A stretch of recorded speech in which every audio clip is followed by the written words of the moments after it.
Welcome to Midlife Matters, where we celebrate women's wisdom and wit. I'm Georgian Lussier, your host, and I'm delighted to introduce today's guest, Vicki Todd. Vicki is a faculty member of a local university, and tonight she is here to share her artwork with us. Vicki, you're taking your art to a whole new level and sharing it with the world. When did you discover your passion for painting?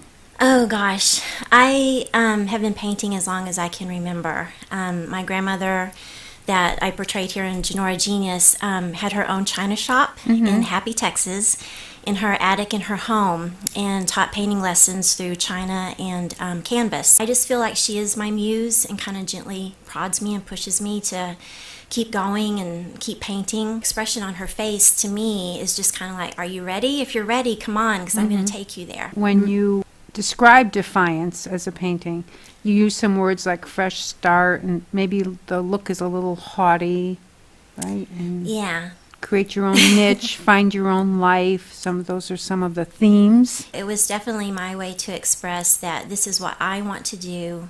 Sea of Hope is the flip side of defiance. Defiance is so, just bravery and this grit to say, I'm going to do this no matter what anybody else thinks. Sea of Hope is kind of that little girl inside of me saying, oh gosh, what in the world am I doing? Can I really do this?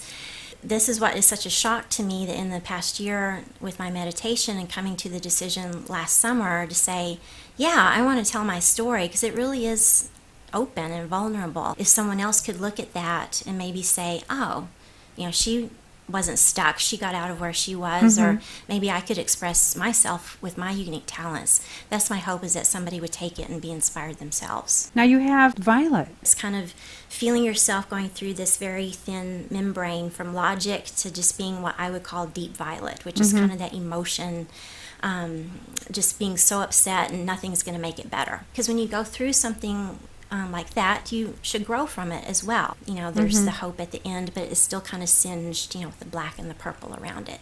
So, she's coming out of it, and she has hope. At 48, I'm looking forward to 50, because I feel that in my 50s, this whole thing is going to really emerge and explode, and I'm excited to see what that's going to be like. Super, strong experiences, emotional experiences can come out to be something beautiful. And so I would remind myself to keep going no matter what.